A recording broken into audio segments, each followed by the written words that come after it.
It's not that hard to adapt to new patches because they just come a week early, and in a week you play average of 50 to 60 games, so you already know the new patch and you already know what's good and what's bad, what's fallen out of flavor and what's rising in the meta. So every patch is just a race for whoever finds the better picks and the better items and the better strategies for the respective patch.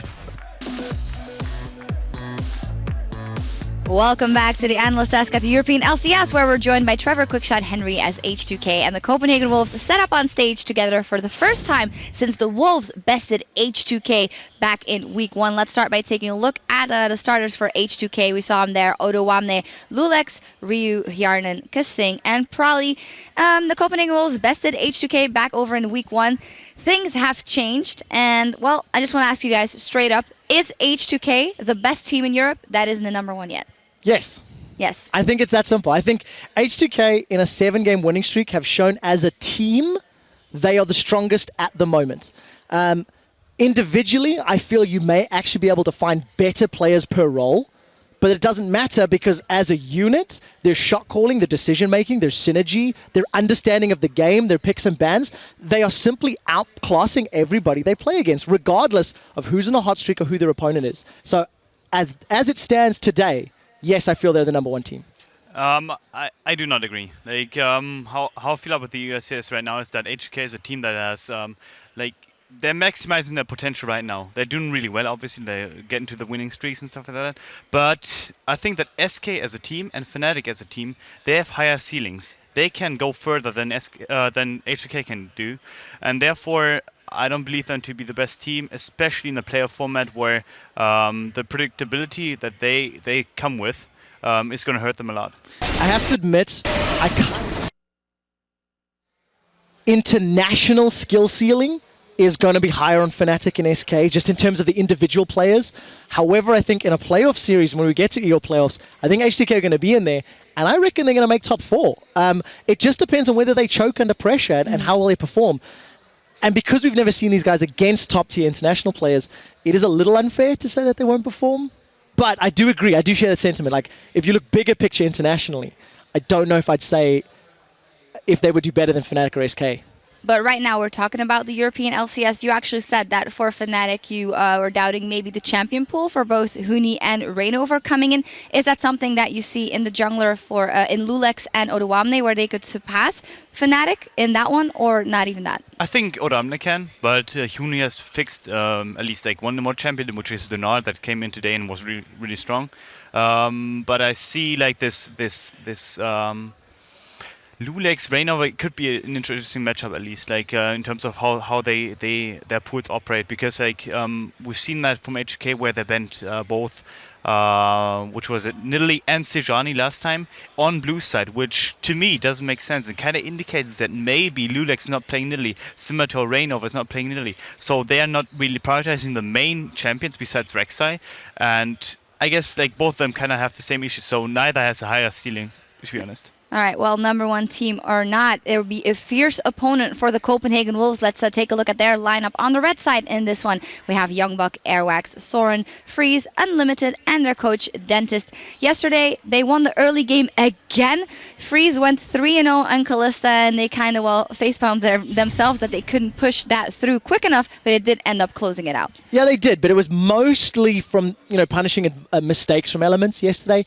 I think as a team, Copenhagen Wolves continue to show that they're growing, they're adapting, they're evolving. I don't actually feel that the Wolves have the same skilling that H2K have, because they're even more limited by individual players. And I think they are also a testament that this is a team that is greater than the sum of their parts. Mm-hmm. But if you just, on simple mathematical equations, their sum total is lower than H2K. Yeah, they do default to the same game plan, and they let elements play their game and go into the late game also yesterday. So what realistically can they do here? We sit for H2K versus Gambit. H2K might take it because they take an advantage, they push it home. I think the Copenhagen Wolves might have a better way of dealing with the mid to late game of H2K. Yeah, if H2K is able to get a lead again, like they did the past few games, I think they're going to snowball home, as you already said.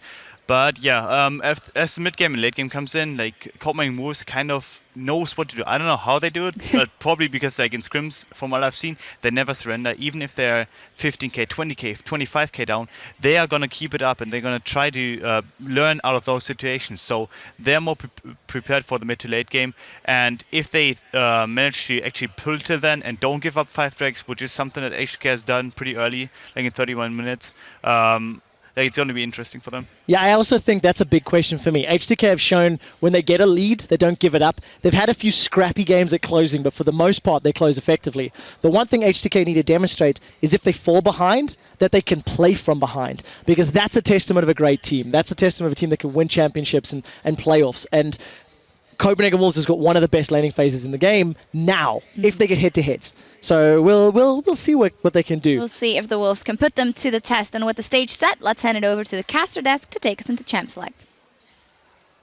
Thank you very much, Shocks. I'm Devin Pyrotechnus Young, taking over on the desk alongside Martin DeFicio Linga, who, by the way, is still sorting eagerly through all of your tweets as H2K now looks to avenge their loss to Copenhagen Wolves. A lot of things I've learned. One of the best ones was use the Force Harry, said by Gandalf. I thought that was pretty clever. You know, I know that's wrong, but it was anything on the internet.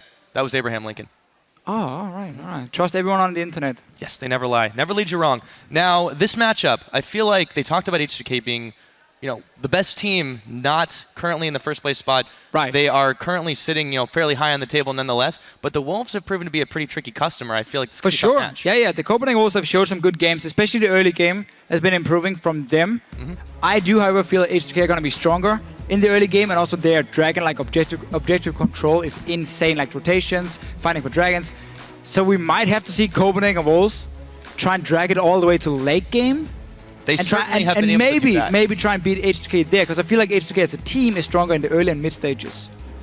We'll see what they do this time around. H2K, well, they're targeting out Freeze quite heavily with the Draven Callista ban off the board. The Wolves, in the start of this one, they go for the Rek'Sai and the Ahri ban. Leaves just one apiece to these teams as they let the timer tick down a little further. Double 80 carry ban. Poor Freeze, really getting all the focus here. He's the 80 carry who receives the most bans in the LCS. And obviously the Cassiopeia against Soren. So very, very target bans from H2K on their side. 2 junglers as well, so we won't get to see the Rek'Sai Nidalee as a first pick in this case. I mean, there's still a lot of picks open. You can go for the likes of Alessandro if you want the top lane pick. Odoamne, we have seen him play it before. I do prefer him on tanks though, like Maokai and Gnar. We'll see what they do take, but I mean, this is what every team has been doing against the Wolves, whether or not they've been successful in the actual game itself. But Draven, Callista, and Cassiopeia, the 3 most banned champions. Caston's up there, but with his changes in 5.4, we're less likely to see that anytime soon. Exactly. So H2K, you know, they're going the way that everyone else has. Yeah, the thing is though, when you do ban like Callista Draven, it's not like Freeze is running out of champions to play, because he just locks in like a Graves, which is already considered one of the best AD carries in Europe. So you just kind of remove him from his comfort picks, we can say, and onto a champion we have seen multiple times. But yeah, with the bans here, not like a clear-cut first pick, and that's why we see H2K choose and support. They go for the Annie. I think that's probably, if you're going to first pick a support, that's a fairly strong one. Yeah, It gives you a chance to bully quite a lot in lane, especially after level 6. And it doesn't show off too much of your strategy, but again, they have left the Graves open. Question is, do the Wolves want to take that now? Lissandra's available. Looks like it's going to go over to Youngbuck. It's honestly been the best top laner for Youngbuck when he plays Lissandra, especially because him and Airwax together have had very good synergy in the early game, and Lissandra is so good at setting up ganks with that, with the crazy amount of CC. Airwax can still go for a Jarvan. Even though it's been nerfed, it's his most played champion. Jarvan and Lissandra together, that's the point and click, okay, who do you want to kill here? Double ultis to lock them down. That could be the tactic for Copenhagen later.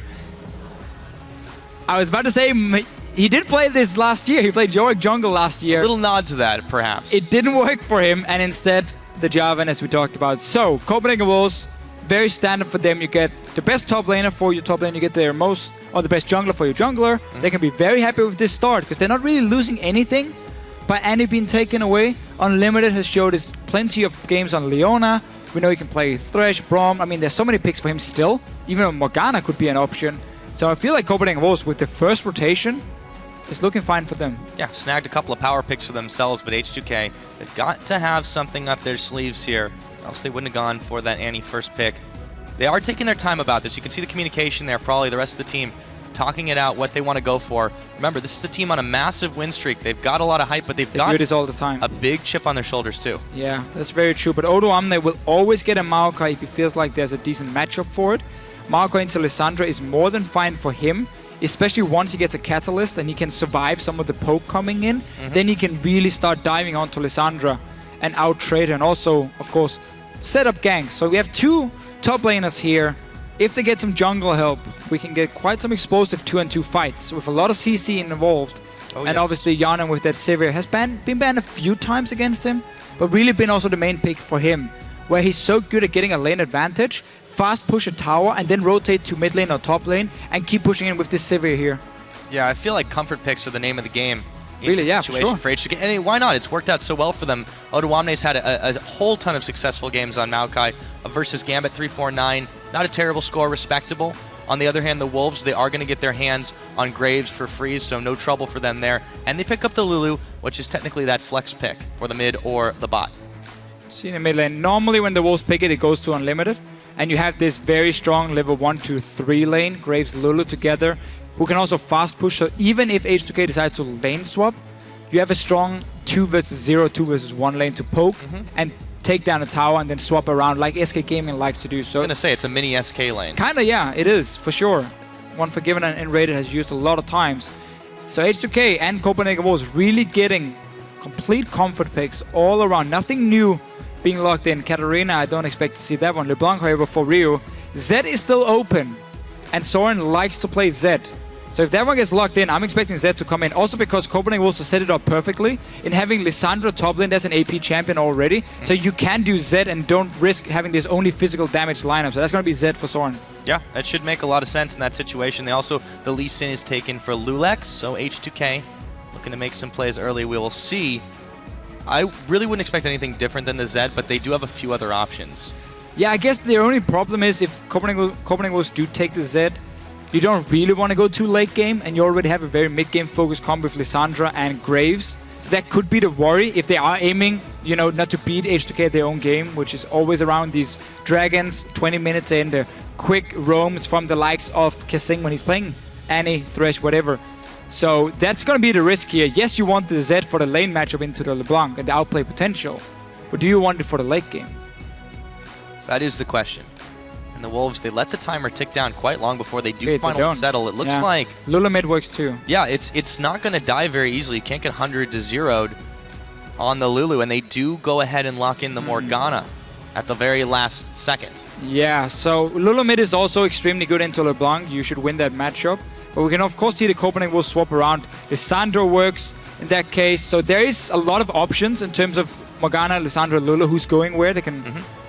It's 3 flex picks. You can send them any which way you want. And they would all do fine in the lane matchup, so... If they take standard lanes especially, too. Well, they even on Copenhagen Wolves side, when you have Morgana, she's one of the best top laners in a 1 versus 2 because she can always farm with a pool.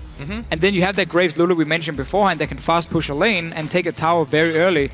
So Copenhagen Wolves are not even in a bad spot if there is a lane swap going on. They have plenty of tools here to make it work. And what's going to happen in this mid lane matchup, now we didn't get to see the Zed, we didn't get to see Lulu mid lane either, is Lissandra into LeBlanc. What happens is when LeBlanc tries to distortion in, you just press W and you just snare her instantly. And she's stuck there and you will be able to trade back. She's not able to do the quick trade where she jumps in, hits you in the face once and goes back to distortion and you don't have time to react. No, you can snare her, hit her back with Q and auto attack, and then you should come out ahead in that trade. Yeah, it's the smart move. They're going to try to pull that one off this time around. Should be a pretty exciting match. We could see Lissandra in the middle as well. Now, with those lineups all locked and loaded, let us know who you think is going to take this one by tweeting us at LOL Esports with your hashtags H2K win or CW win. I, for one, am very excited for this one. Deficio. Seems like the crowd is too. Yeah, for sure. I like it. They're getting amped up. Oh yeah, H2K, they've just been so fantastic. The Wolves, they've been an amazing crowd and crew as well. I want to see how this one goes. We're loading up onto the Rift. H2K versus the Copenhagen Wolves. And remember, H2K currently 7 wins in a row. Managed to destroy the Gambit winning streak from yesterday. And now, they're looking to make it 8 in a row and potentially challenge that Fnatic winning streak of 9 wins. Well, they got to win one here today to even keep that in their sights. But you're right, They're on the cusp of it. We'll see if they can pull it off. Kasing, I mean, they haven't lost since they brought him on board. It's really been crazy with how H2K as a team has just been completely different. It's very clear that the shot calling beforehand was a problem for them, because we never saw H2K and said, okay, this is a team that wins by outsmarting the other one. This is not a team who will like roam before you or set up perfectly for a dragon or know exactly your power spikes and time them. But now, after they got Kasing, it's all they've been doing. They out-rotate you, they outsmart you, and they're winning games from it. Yeah, it really has been a transformation for this team. For the Wolves, on their side, year over year, though, they've been looking pretty solid as well. They're going for this quick invade into the jungle, a quick trip, grab a couple of wards, get a little bit of vision, maybe a pick if they possibly can. But now they're moving back to the starting lineup. So H2K played this one out pretty safely, I feel. Didn't give up any disadvantages, and now they've just got traded wards, themselves. basically. Traded wards and information. They're going to see everyone from the Wolves, and they're going for Unlimited. Yeah, actually, there's a Lee Sin kick coming in. He's going to burn his flash as the Ignite takes his health bar down. Certainly wasn't looking for that one to start things off, so they will force that back with a couple of summoners.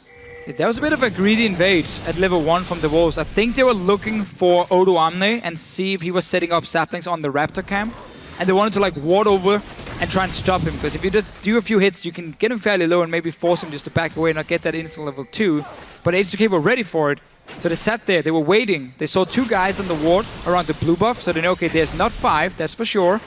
Only at max 2 or 3, and that's why we can now go with the Aniston, force a flash from Unlimited, and it's standard lanes, so it's also going to be late for that one, which means H2K now have a massive advantage. Yeah, and if there's one thing you can say about this H2K bot lane with Kasing in that support role now, I can't even talk about it because Soren's getting a little bit low, is that when they have the edge, they really, really put you to it. They're going to zone them back easily. They've been known to pick up the first bloods just in 2v2 situations. They make them pay for mistakes. Yeah, and what they also do so well is Lulex will always be nearby to assist them, either if they get ganked, or once they push in the wave later on and they feel like now it's time to take the tower, Lulex will show up in the lane, kill the tower. It's 3 guys, easy peasy. You push Wolves away from it, you take down that tower, and then you use Yanan again as your fast pusher in the other lanes. And that's how you create a big global gold advantage.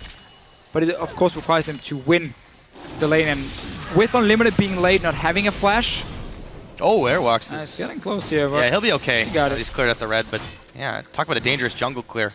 Yeah, this is one of the things for Jarvan in 5.4 once he lost the armor on his E. The first clear is even worse than it was before, and he was never really the best jungler at level 1, 2, 3 when he was playing the first time. So a little bit harder for him, but Airwalks did manage to get 2 buffs and the Wolf camp, which is not the best, because that means you cannot get any wards. And we can see here, he just picks up a Trailblazer and a potion. Normally you always want to do like double buff 1 camp and then the Skull Crab, and then it gives you like some gold, or you do 4 camps. So like, you do double buff, you do 1 camp extra, and then potentially like Raptor, and you go back to base, and so you can afford at least a green ward. In this case, he's not going to bring anything, because he also swapped over to the sweeping lane. So no early wards from the Wolves. None at all. Meanwhile, back in the bottom side, Kasing takes a bit of damage there. Freeze is actually caught up, not fully to Hjarnan. He's still behind a bit of CS, but they haven't really been able to deny just by virtue of the fact that it's pretty hard to freeze a wave with Sivir. Yeah, of course. And you can't really do it in a 2-on-2. They didn't get that far ahead to pull that freeze off. And you don't freeze against freeze. No, it doesn't work. It's just BM. Anyway, Lulex, level 3 on Lee Sin, been able to farm the river. No ganks yet. Early back from Soren. Got a pink ward from it, so that's the only one the Wolves can place, except for the trinket wards on their side. And there, we talked about Lulex being on the side of the map where they are winning, and especially once it's the bottom lane. So he's nearby now to get deep wards, because he knows that Kasing and Yarnik can easily roam up and help him. And at the same time, this basically makes the lane super easy for H2K, because they can now push, push, and push. When they have information of the enemy jungler, they don't have to worry about where he is. Constant information too. Aerox is going to try to take a couple of shots on that pink ward, but Lulex there for the defense as well. Soren, however, is coming around the side. They're also bringing Rio. Here goes Lulex looking for a fight. The rest of H2K are coming up. Soren is a little leery of walking into a trap, and he doesn't take the glacial path. And you can see Kasing on your minimap was moving as well, ready to join simply H2K, knowing they have the advantage in the 2-on-2 lane, that the pressure in the mid lane at this point as well, because Ryu has had a good start, so Lulix can invade onto this Jarvan. He knows the backup is there, he got the few deep wards down, and might even be able to solo a dragon. Nobody's gonna come and stop him, because look at the mid lane, look at the bottom lane, it's all pushed up to their towers. Yeah, no one's gonna be able to stop him, no one's gonna be able to even know it's happening. You see Airwalks kind of just moving through the H2K jungle, wondering where Lulix might be. He's a little bit engaged at the moment. Ryu now finding Soren. Dragon goes down at the moment. They're going to have that one revealed, and Soren is going to get popped before he can complete the path. Odawamne helps on that one. Really not a good start for Soren in this mid lane. Ryu been farming well, and Odoamne, of course, coming down from the top lane with the kill. And one of the reasons Maokai is good against Lissandra, as we saw here, once you lock her down with the snare, you delay your Q until the claw comes out. When she's about to activate it the second time, you stun her, or you knock her up, I guess it is, with the Q, and then you basically stop her from reactivating that claw and get away. Bottom lane, the same as before. They keep trading, they keep pushing in, they have deep wards, they can see the jungle at all times, so they can deny so much farm for freeze and get damage on the tower at the same time. This is just a perfect start for H2K. Oh yeah, it's working out quite well for them. The limited freeze, both a little battered and bruised in this situation. Yarn's a little low on mana, so is Kasing, but he's gonna be able to drop a stun there. Freeze looking for the kill, and it's actually unlimited that it goes over to, but not before. It's gonna be Freeze going down. Both supports with the kills. Both supports getting the kills in that situation. But Yarn staying in the lane, can now push it in, can go back. Should have enough gold for BF Sword. 55 CS is what you need once you get every single one. So he's sitting now on 1900. Obviously got an assist as well from that before. So more than enough gold for him. He also gets a perfect back timing because the wave is already pushed in, so he's not losing anything on it. Luckily for Freeze though, with the assist from him, he had enough for BF. Had he just gotten a pickaxe, then this lane would have been completely over. Tower would have died, and Freeze wouldn't be able to then follow the Sivir around and stop it from pushing another one. Yeah, definitely gives him a little bit more breathing room. And he just got that BF sword. He has 70 gold left when he bought it. Even's able to get a couple potions as well. Yeah, good for him. So blue buffs taken by the mid laners as they go back to this. It has been a little bit of roams around in the mid and a little bit in the bottom side. I really, really like that early dragon taken by Lulix because they gave up nothing for it, and he was strong enough to take it. And like the Wolves are going to have like no timer on this. I mean, okay, they did get the visual, so they're going to have it because of that. But that had to have just been the most. Wait, what's going on? They got a dragon? It's just H2K being so smart. It's at knowing where they should put all the resources on the map. And again, if you have a winning bottom lane and a winning mid lane, obviously around the enemy blue buff is where you're going to invade and place your deep wards. And once you have that control and you see the jungle is not there, you know that you can start a dragon. On your own, nobody's gonna stop you. Every lane is pushed up. Just smart play. We talked earlier about Lulix coming down to the bottom lane, especially once they go for that tower. Soren is also forced back, no roaming from him. This simply means H2K will get a tower for free because Copenhagen Wolves cannot stand there. And this is exactly what we meant when Lulix would come down. Just apply pressure. Just to be a force. Now it's time to get this outer turret. Dragon is already dead, which means we can go top lane with our Sivir and our Lulu. Sivir and Annie. Can't really steal Lulu from Copenhagen Wolves. Pushing the next one. They can keep it up as long as they want. Youngbuck helping out on the wave clear here, but Ryu's moving forward. He goes right back, doesn't want to check into a Dark Binding. Still, Soren has to play this out oh so carefully. A big CS lead in that mid lane for Ryu, and a pretty decent sized one as well for Hjarnan in this bottom. There's no tower for Freeze and Unlimited to fall back to, but they are still trying to push the wave back. And they have a few good wards behind them to see if anyone is trying to flank, so they can still stay and farm. It's such a big problem when you lose a tower early to a Sivir, because she's so good at pushing lanes on her own. She can even escape with the spell shield and ulti. So for now, H2K still looking great. First dragon, first tower. I guess the problem can be this Morgana has fantastic wave clear if they do try and go top lane, so maybe mid lane is going to be the goal instead. Apply some pressure onto Soren, force him to back away, and then quickly just send you 80 carry support in there and push it. Otherwise Ryu, I guess, is just going to do it on his own. Yeah, he'll be able to keep that pushed in quite a while in the mid. There's a teleport on the bottom, though. Oh, instantly popping on the hunt, but Airwalks is going to jump onto Hjarnan. He throws down the Cataclysm. Here comes Freeze Unlimited and Youngbug. Oh, not going to connect with the Dark Binding. The Tibbers for the defense. Hjarnan chugging the potion, And he's not even going to have to back here, so the Wolves don't get anything out of that. Saved the flash as well. Just saw the teleport, popped his ulti there, escaped. Mid lane is going to go down soon for Rio. Top lane is now taking a lot of damage because Youngbuck had to teleport to the bottom lane. So the Wolves, they tried to make a play. H2K responded instantly. We just mentioned how Sivir can escape from the likes of from these like teleport gangs. Happened right there. Get a tower up top tower too. Top, gonna get tower mid lane. Three auto turrets gone. Massive early lead. You're gonna get the second dragon in about a minute's time as well, because you have the control there. You should be stronger now at this point. So what do the Wolves have to do really to stop this, though? It seems like they're just giving up so much to H2K's continuous aggression. Trade objectives for them is gonna be the goal. If H2K goes down to this dragon with, like, say, 4 players, Copenhagen Wolves need to be able to have a push in the top lane at the same time and have maybe like 2 or 3 guys there. Try and take that top lane tower while the dragon is being taken, because you won't.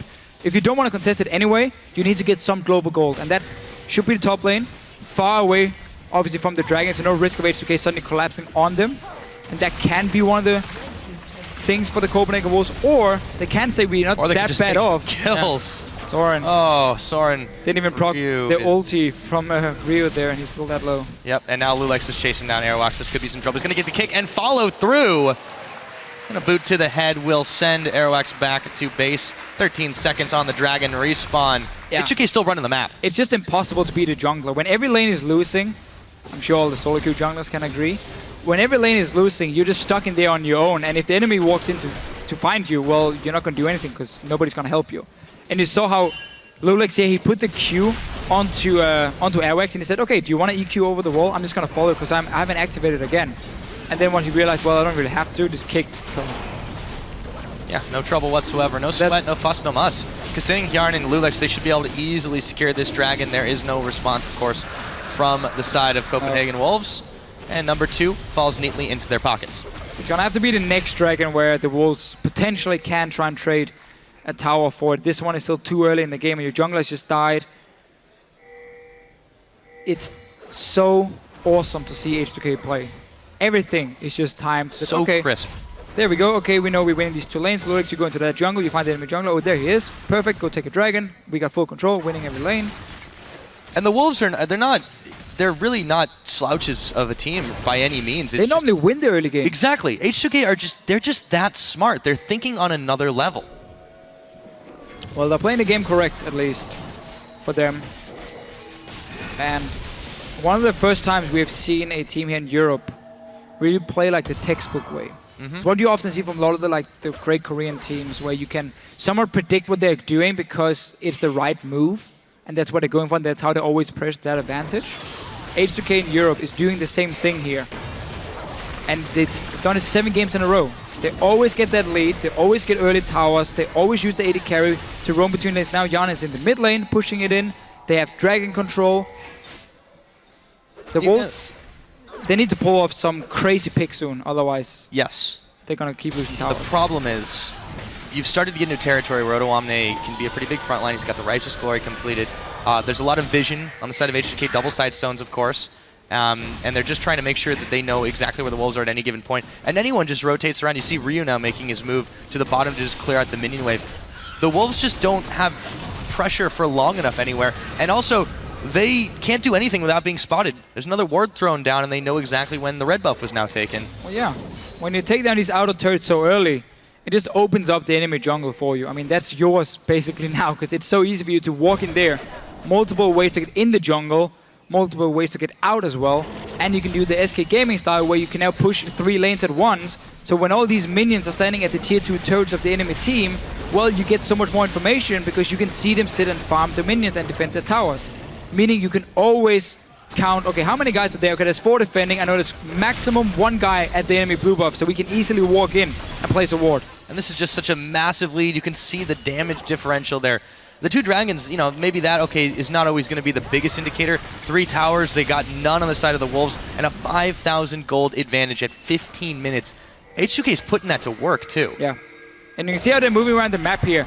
they have the shorter route between the 2 lanes because they push them down to the tier 2 towers, so they can always get first to the enemy tower, get a few hits. Jumbok though, he wants to fight now. Yeah, Odoamne, the chains, he's actually going to move really quickly away that flash to avoid the edge of the chains. The bottom lane. By it. But yeah, no one's contesting Ryu. He's just going to be able to free push this until Soren's there, and then Ryu anticipates this. Half his health is gone, and he's going to blink back while the minions still do some work on here. The rest of H2K's arrived. You can really see how Copenhagen Wolves always have to take a longer route between towers and lanes to defend. Oh, the flash to Timbers! He's down now. Oh, so goodbye. H2K will always get 3, 4, 5 hits on your tower before you get around to defend it. And that's how you just slowly but surely take down every single tower. Jumbok, no, he's being jumped. Yep, they do push him back. They should change their target to unlimited. Yeah, Tibbers does sacrifice himself for the cause. They grabbed another tower, however, 4-0, and 4-1 is the death score so far, mostly just because these teams have been roving around the map as much as they can, trying not to take straight fights, but H2K's getting the better of them. It's really been the thing about League of Legends here in this season. It's not that much about kills anymore. Because you don't get global gold from a dragon, you get a lot more by taking towers, because that's the way you really snowball your lead. That's how you get an item advantage. And it's also a lot safer, honestly, than just chasing kills over and over. No, because if you can keep moving around like this with proper vision control, there's never really a risk of you getting caught out. We saw Copenhagen was just trying to engage in the mid lane, while H2K were there, just disengaged, kept Ryu in the bottom lane. They had full control. So they're playing it really safe. There's no real room for you to counterplay it once you fall this far behind and you lose control of your jungle and your lanes. And look who they managed to catch, too. It was just Odoamne. He's perfectly happy taking up the front. Yeah, sure, he flashed just so he wouldn't get taken down, but they weren't even really doing that much damage to him. It was just the CC they were more worried about. Now, H2K, they're going to go back to pushing up the middle sword. He's just going to be so careful. Half of his health is already gone just from a few more shots. Ryu, even though he's only 1-0, he's really started to step up at the damage, close to his death cap completed already. All H2K is doing now is just staying around the mid lane because Dragon is spawning in a minute's time. Once the Dragon has been taken, they're going to just put Odoamne on the top lane and keep doing this 1-4 split, but they might just get a tower mid lane first.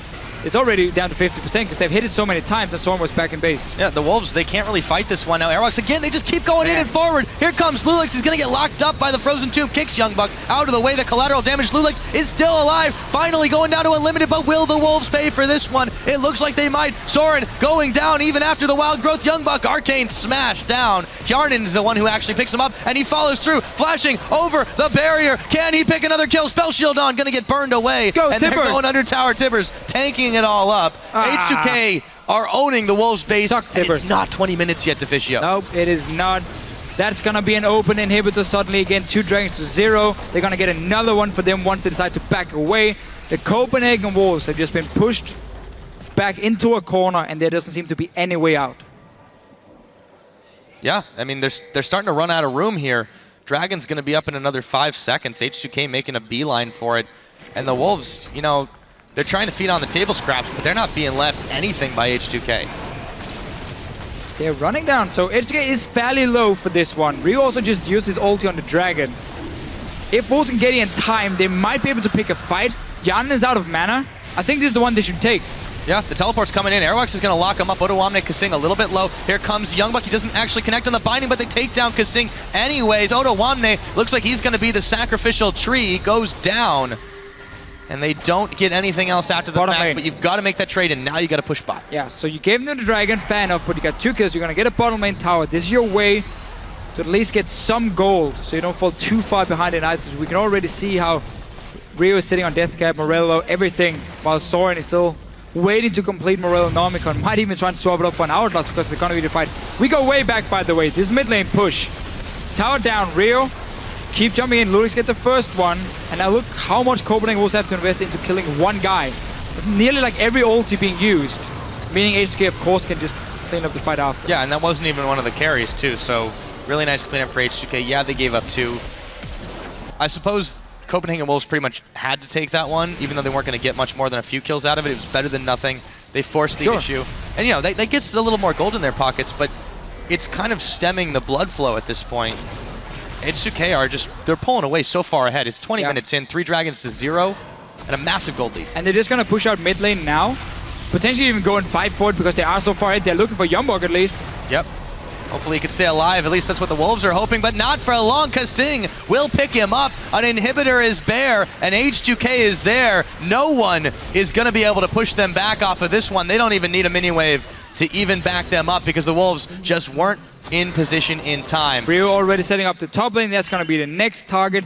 It is scary how one small mistake when you play against H2K just get punished instantly. Jambak here caught out. He's dead.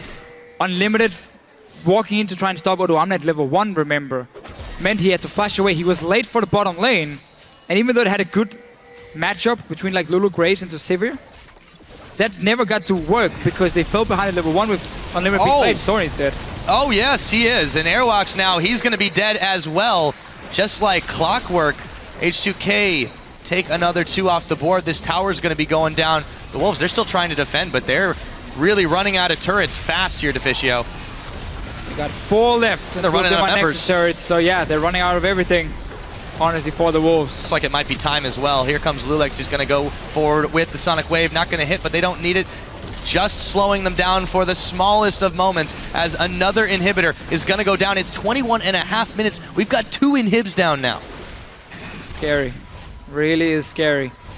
Now, I mean, H2K has every option in the world. Do you want to go Baron once the super minions start walking into the enemy base? Do you just want to go bottom lane? Because someone has to go, probably even 2 guys from the Wolves have to go back and defend for 2 waves of super minions at your Nexus tower. I mean, there's so many options. It looks like Baron is being pinged, so yeah. Go for that one, wait for the minions to push in. Airwax has to get in position and try and steal it. Because there's no reason for him to just sit back in base anyway. You're not going to win after. The problem is H2K will have enough wards with double sidestone and a trinket to kind of spot him around and just kill him before. Yeah, it's going to be a really tall order for the Wolves to try to do anything about this. They have to know it's happening because there's just the smallest amount of no pressure has to mean that H2K's taking something on the map. With 3 members, they're able to get it down all the way to half health. Ryu's just zoning out on the other side of the pit, jumps forward, jumps back out, just to make sure that they're not going to get this one taken away and it won't be contested. So H2K pick up a 22.5 minute Baron absolutely for free. This might be our fastest game in the EU LCS this split. Starting to look that way. H2K managed to go in and just take a fight, kill Copenhagen Wolves and finish the game within like the next minute. It's been textbook win from H2K. Everything has been correct. Push every single advantage. First dragon, first tower, winning every single lane. And punishing Copenhagen Wolves for whatever mistakes they did make. Yeah, and those mistakes, I mean, they weren't massive. They weren't like huge errors in judgment. They were just little positional errors. Everything H2K took advantage of.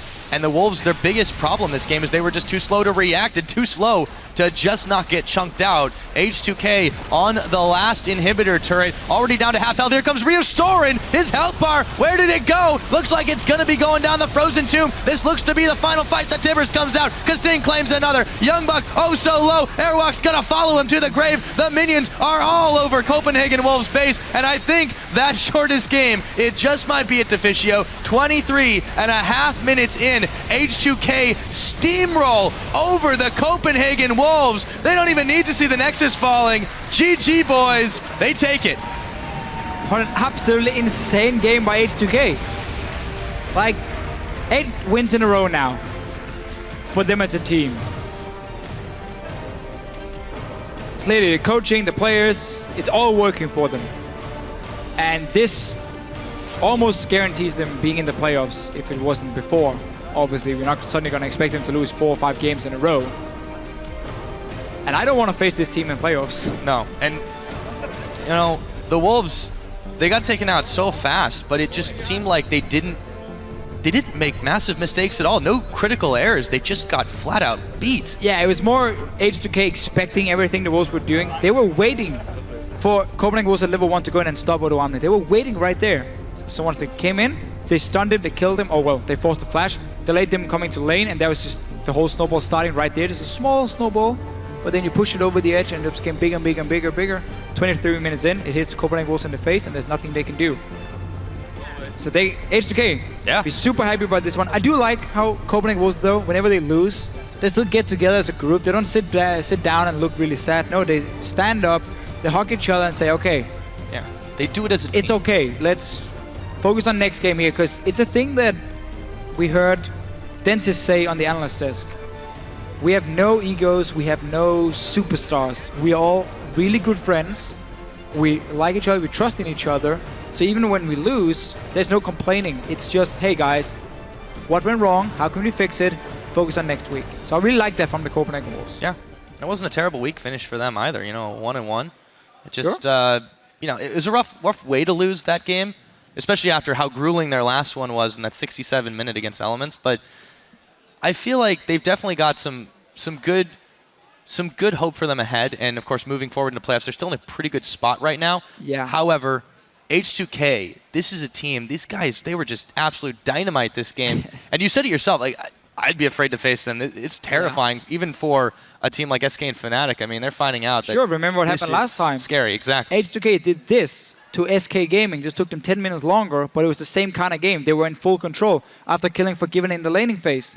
If you make one mistake in the lane, in the 2-on-2 lane against Jan and Kasing, they kill you or they punish you, take your tower. We saw Ludix coming down, push it in, and that's how the whole thing just starts. Exactly. And honestly, there's so much unpredictability too. Like, yeah, it's hard to point out anything. You don't know who's going to H2K. carry on the team. You don't know what they're going to be predicting of you. There's just so much going on there. That guy right there. And yeah, probably a big part of that has really made this team skyrocket into the standings from the Challenger Series. I mean, this is their inaugural split, and they're doing so amazingly well, especially with the addition of Kasing. Yeah, they were the best Challenger team in the expansion tournament, but that was when they had Febiven as the mid laner.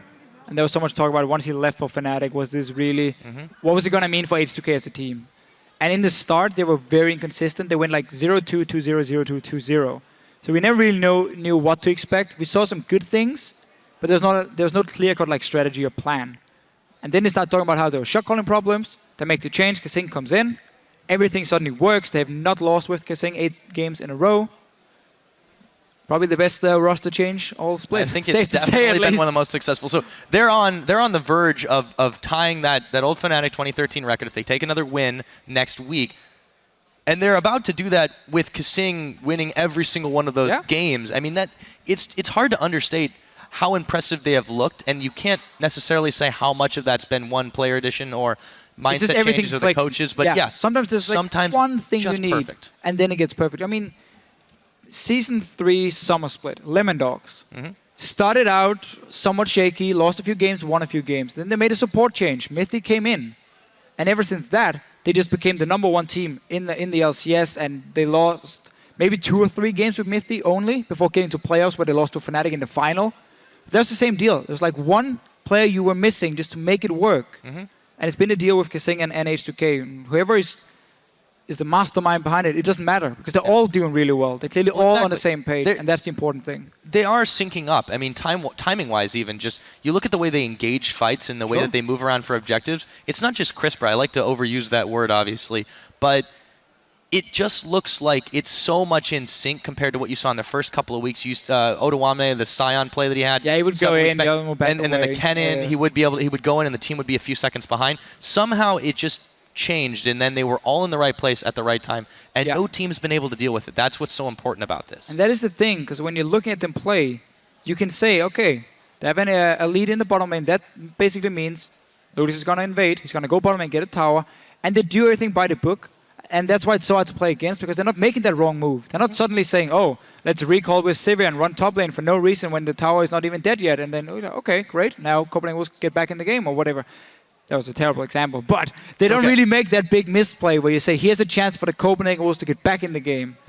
And it's what they do. They've done it against SK. They've done it against the rest of the teams. I think they're just missing Fnatic. And I want to see once they face them, if they can manage to pull off the same kind of game. Because Fnatic has had a few shaky performances here and there, where H2K has just basically been looking unbeatable. Exactly. So we'll see if they can keep going keep the train rolling at the very least. I mean, they've definitely built up an impressive performance so far, but that's enough for us. We're going to go ahead and send it over to the analyst desk, where Shox is joined by H2K's Hjarnan, and the man behind the curtain, it's Brawley. Thank you very much, Pirate Technics. 8 wins in a row. Congratulations. That is very, very impressive. And it also seemed like the game was very impressive. What was in your notebook? Because it was just start to finish, pure domination, shortest win actually, or quickest win in the European LCS so far. I don't think they could actually use any information I gave them. They just kind of played super well. So everything I said was just kind of like, we don't have to listen to Parley right now. We'll just play really well. So I think that was their game plan. Maybe it's because you don't articulate yourself very well, because I saw your tweet, these boys are playing so well, so my god, I love them. Is that the way you talk in picks and bans? No, I was just really, really happy because it got to a point where I'm like, in scrims, it's really scary because they don't super try hard. So I'm like, oh man, we're losing all these scrims. Are they going to play like this in LCS or not? And then they come to LCS and they play like this, and I'm like, oh my god, I'm going to cry right now because they're just doing everything perfect. It's just really nice to see them do that kind of thing. Yeah, Hjarnan, where does that change then come from? Do you also feel like you're underperforming in scrims and overperforming, or is just your true form? In scrims we don't give a fuck. Give a luck. Yeah, I give a... yeah, but yes. yeah. We do a bit, but we don't try hard too much in scrims. Something that's been very apparent in the last 8 games, the last 8 wins for you guys. Hjarnan, you have the most kills for an AD carry in the last 8 games. You have the least deaths. You have the best KDA of an AD carry in the last 8 games. And it's fair to say that that's a change from the beginning of the season and maybe before that as well, because people never really hyped you up as being a godlike AD carry. How have you snuck yourself in there? Cussing. Cussing, one word. Yeah. No, we actually give him a lot of crap for that. Like, if he doesn't flash forward in fights when we're winning, we're like, Hjarnan, why aren't you just better? So we kind of give him a lot of crap, and so he's like, all right, fine, I'll show you. And then he flashed forward in that game, and the only reason he did that play 100% was just so we'd shut up. That's what I think, at least. Yeah, probably. Probably, yes. That's one way to prepare, but yeah, how do you actually see yourselves in the playoffs? Because obviously you said yesterday that you take each game as it is, but the bigger picture is coming in. So how do you fare your chances against the likes of SK and Fnatic? I mean, that's going to be like best of 3s and stuff, right? No longer best of 1s. So preparing will be a lot more fun and rewarding. Right now we're preparing each game at a time. So it's kind of like the level of thought is kind of shallow. But for playoffs, we have this entire week to start talking about it. But it's going to be really fun because everyone gives me input about picks and bans. So now we're going to be able to prepare for a big set together. So I'm excited for that transition from best of 1s to now we get to do harder stuff. We actually had a discussion before this game, basically centered it around, is H2K the best team in Europe? I think you could be up there. Trevor definitely thinks you could be up there. How do you see that as a goal to achieve? Because yesterday you said, we take it one game at a time, but I think it's maybe time to stop downplaying. You guys are really freaking good. Yeah, you guys are pretty good, right? I think so. It's only probably. Yeah, it's mostly me. But really... I don't know, man. I wouldn't say we're the best, because the second you start thinking you're really good at something, you're just going to get worse. So I'll just keep insulting them all week, and hopefully we'll improve off of that. All right. TLDR, it's Parley and it's Kasing. It's all you. You guys have been doing great. Congratulations. 8-game winning streak for H2K. Coming up is our final match of the day between Gambit and Giants. Will Gambit bounce back from yesterday's loss, or will Giants pad their record to stay out of 10th place? Stay tuned and find out. Oh yeah, H2K, they've just been so fantastic. I want to see how this one goes. H2K versus the Copenhagen Wolves. Now Airwalks again, they just keep going in and forward. Here comes Lulix, he's gonna get locked up by the Frozen Tomb. Kicks Youngbuck out of the way, the collateral damage. Lulix is still alive. Unlimited played, Story's dead. Oh yes, he is. And Airwalks now, he's gonna be dead as well. Hell, there comes Rio Storin, his health bar. Where did it go? Looks like it's gonna be going down the Frozen Tomb. This looks to be the final fight. The Timbers comes out. H2K steamroll over the Copenhagen Wolves.